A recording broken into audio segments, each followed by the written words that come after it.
మారిన ఎమ్మెల్యేల విషయంలో గత 10 ఏళ్లలో బీఆర్ఎస్ పార్టీ ఏం చేసింది? ఎలా ఎల్పీలనే విలీనం చేసుకుంది? బలం ఉన్నా ఎందుకు అభద్రతా భావంతో వ్యవహరించింది? నాడు కోర్టు తీర్పులను స్పీకర్ ఎందుకు అమలు చేయలేదు? ఇప్పుడు ఈ క్వశ్చన్ అన్ని వరుసగా తెరపైకి వస్తున్నాయి.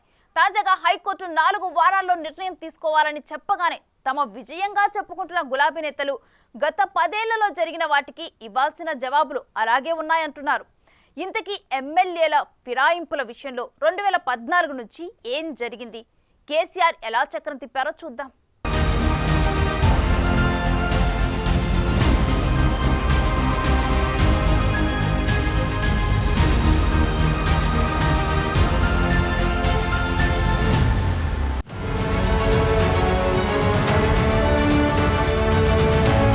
ఫిరాయింపుల సబ్జెక్టుకు డెప్త్ ఎక్కువగా ఉంది. ఈ anti defection Lalu loop holes ను ఎవరికి వారి తమకు అన్వయించుకుంటున్నారు. అటు కోర్టులు కూడా భిన్న సందర్భాల్లో భిన్నమైన తీర్పులిచ్చిన పరిస్థితి ఉంది. అదే సమయంలో శాసన వ్యవస్థలు స్పీకర్ నిర్ణయాధికారాల్లో పూర్తిగా నేరుగా జోక్యం చేసుకోలేని పరిస్థితి ఉండటంతో కథ మారుతోంది. ప్రస్తుతం హైకోర్టు తీర్పుపై గులాబీ నేతలు వరుసగా హల్చల్ చేస్తున్నాయి. అయితే ఇప్పుడు అసలు మ్యాటర్ ఏంటంటే గత 10 ఏళ్లలో చేయాల్సిందంతా చేసి ఫిరాయింపులకు మూల కారణంగా నిలిచి ఇప్పుడు హడావిడి చేయటమే అందరినీ ఆశ్చర్యపరుస్తోందంటున్నారు హస్తం నేతలు.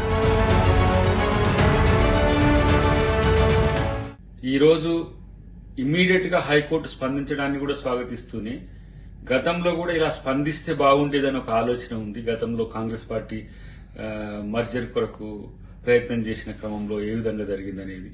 కానీ ఈ అంశం బీఆర్ఎస్ ఎమ్మెల్యేల పార్టీ మార్పు అనేది కేసీఆర్ వైఫల్యం నుంచే వస్తుందనేది తెలుసుకోవాల్సిన అవసరం ఉంది. అటు హరీష్ రావు ఒకవైపు, ఇటు కేటీఆర్ ఒకవైపు నాయకత్వ సమస్యలు వచ్చినాయి వాళ్లకు, ఆయన బయటికి రాకపోవడం కేసీఆర్ గారు, దానివల్లనే పార్టీ మీద నమ్మకం లేక పార్టీలు మారే పరిస్థితి వచ్చింది. గతంలో కూడా ఆ విధంగా ఒక్కరిని ఆ విధంగా చేసి సిఎల్పీని మర్జీ చేసుకునేంత వరకు ఆ రోజు హైకోర్టు ఆగకుండా ఉండుంటే తెలంగాణలో ఈ పరిస్థితి వచ్చేది కాదు. తెలంగాణలో రాజకీయంగా ఇలాంటి అనెథికల్ ఇష్యూస్ జరగడం వెనుక కేసీఆర్ పాత్రే ముఖ్యంగా ఉండడం మీద ఆలోచించాల్సిన అవసరం ఉంది.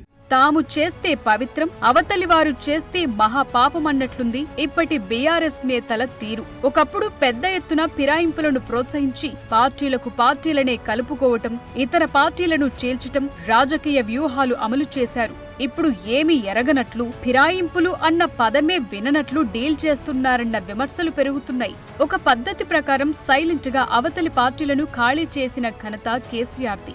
రాత్రికి రాత్రే ఇతర పార్టీ ఎమ్మెల్యేలను చాలా ఈజీగా కలిపేసుకున్నారు. ఫిరాయింపుల్లోనూ కేసీఆర్ టెక్నికల్ లూప్ హోల్స్ ను వాడుకున్నారు. యాంటీ డిఫెక్షన్ లా వర్తించకుండా ఎల్పీలను సైలెంట్ గా ప్యాక్ చేసేశారు. ప్రజాస్వామ్యంలో ప్రశ్నించే ప్రతిపక్షాలుండాలి, కానీ రాజకీయ పునరేకీకరణ అని ఇంకేవేవో పెద్ద మాటలు చెప్పేసి అప్పట్లో ఎమ్మెల్యేలను కలిపేసుకున్నారు కేసీఆర్. అప్పటి స్పీకర్ కూడా సైలెంట్ గా ఉండిపోయారు. అంతా రూల్స్ ప్రకారమే జరిగిందని చెప్పుకున్నారు. తమది సన్నాసుల మఠం కాదని, వక్తు రాజకీయ పార్టీ అని లెక్కలేనన్ని సార్లు చెప్పారు కేసీఆర్. రాజకీయ పార్టీ రాజకీయం తప్ప ఇంకేం చేస్తుందని ఎదురు కూడా ప్రశ్నించారు. కానీ టైం ఎప్పుడు ఒకేలా ఉండదు కదా. తమ దాకా వస్తే గాని అస్సలు బాధ తెలియదంటారు. ఇప్పుడు ఏకంగా బీఆర్ఎస్ నుంచి 10 మంది ఎమ్మెల్యేలు పార్టీ మారేసరికి అనర్హత వేటు వేయాలని, ప్రజాస్వామ్యంలో ఇది కరెక్ట్ కాదని రకరకాల సొద్దులు చెప్తున్నారంటున్నారు. ఈ వ్యవహారంలో అవసరమైతే హైకోర్టు డివిజన్ బెంచ్ కు అప్పీల్ కు వెళతామని పార్టీ పెద్దలు, న్యాయ నిపుణులతో చర్చించి దీనిపై నిర్ణయం తీసుకుంటామని కడియం శ్రీహరి అంటున్నారు. గతంలో పక్క రాష్ట్రాల్లో కూడా కోర్టులు ఈ తరహా తీర్పులిచ్చాయని, ఫిరాయింపులపై ఒక్కో కోర్టు ఒక్కో తీర్పులిస్తున్నాయని అన్నారు. అసలు ఫిరాయింపులకు మూలకారకులే బీఆర్ఎస్ నేతలని ఫైర్ అయ్యారు. బీఆర్ఎస్ పార్టీ నాయకులకు పార్టీ ఫిరాయింపులపైన మాట్లాడే నైతిక హక్కు లేదు. 2014 నుంచి 2023 మధ్య కాలంలో పెద్ద ఎత్తున పార్టీ ఫిరాయింపులను ప్రోత్సహించి అనేక మంది ఎమ్మెల్యేలను కొనుగోలు చేసుకొని, అనేక మంది ఎమ్మెల్యేలను ప్రలోభపెట్టి పార్టీ మారిన ఎమ్మెల్యేలకు మంత్రి పదవులు ఇచ్చి రాజకీయ వ్యవస్థను భ్రష్టు పట్టించింది బీఆర్ఎస్ పార్టీ. అంతేకాకుండా శాసనసభలో వివిధ రాజకీయ పార్టీలకు సంబంధించిన శాసనసభ పక్షాలను కూడా విలీనం చేసుకొని ఎదురు లేకుండా ఉన్నాము అని విర్రవీగింది బీఆర్ఎస్ పార్టీ. కేసీఆర్ అధికారంలో ఉన్నప్పుడు ఏం చేశారు ఓసారి డీకోడ్ చేద్దాం. 2014లో తెలంగాణ రావటం, అప్పుడు జరిగిన అసెంబ్లీ ఎన్నికల్లో అప్పటి టీఆర్ఎస్ గెలవటం చకచకా జరిగిపోయాయి. అప్పట్లో గులాబీ పార్టీ కేవలం 63 సీట్లతో అత్యవసర మెజార్టీతో మాత్రమే గెలిచింది. మెజార్టీ కంటే 3 సీట్లే ఎక్కువ. ప్రభుత్వానికి ఎప్పటికైనా ఇబ్బంది తప్పదనుకున్నారో మరేంటో గాని అప్పుడే కేసీఆర్ పొలిటికల్ గేమ్ షురూ చేశారు. రాజకీయ పునరేకీకరణ కోసం అంతా కలిసి రావాలంటూ ఒక విచిత్రమైన పిలుపునిచ్చారు. సీన్ కట్ చేస్తే 2014లో ఇంద్రకరణ్ రెడ్డి, కోనప్ప ఇద్దరిని టీఆర్ఎస్ లో కలిపేసుకున్నారు. 2014 ఎన్నికల్లో టీడీపీ నుంచి గెలిచిన 15 మంది ఎమ్మెల్యేలు మాధవరం కృష్ణారావు, చల్లా ధర్మారెడ్డి, ఆ తరువాత ఎర్రబెల్లి దయాకర్రావు, తలసాని శ్రీనివాస్ యాదవ్, మాగంటి గోపీనాథ్, అరికపూడి గాంధీ, కృష్ణారెడ్డి, వివేకానంద్, రాజేందర్ రెడ్డి ఇలా మొత్తం 12 మంది టీడీపీ ఎమ్మెల్యేలను దశల వారీగా ఆకర్షించి టీడీఎల్పీని టీఆర్ఎస్ఎల్పీలో విలీనం చేయించుకున్నారు. 2018 ఎన్నికల్లో టీడీపీ 2 సీట్లను గెలుచుకుంది. ఖమ్మం జిల్లాలోని సత్తుపల్లి నుంచి సండ్ర వెంకట వీరయ్య, అశ్వారావుపేట నుంచి మెచ్చ నాగేశ్వరరావును కూడా 2021లో చేర్చుకుని టీడీపీ దుకాణం పూర్తిగా బంద్ చేయించారు KCR.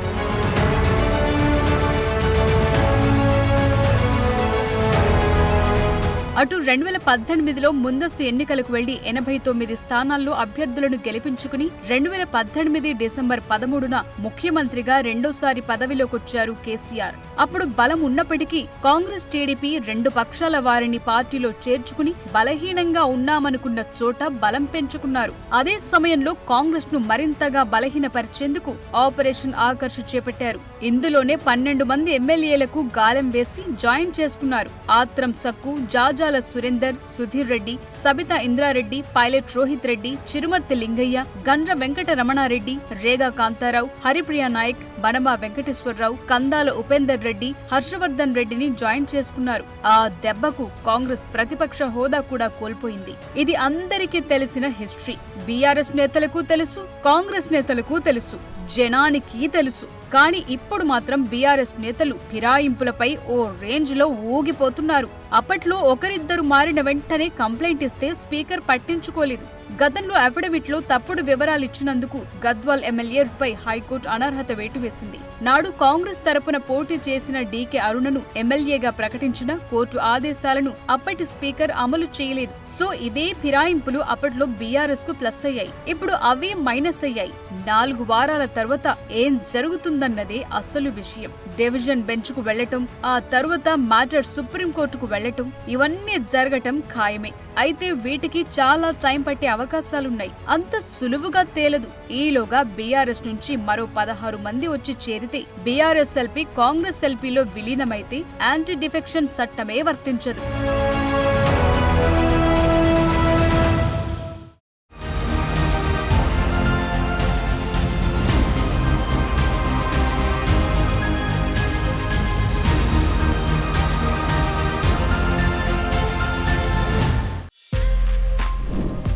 For more videos like this, subscribe Big TV channel.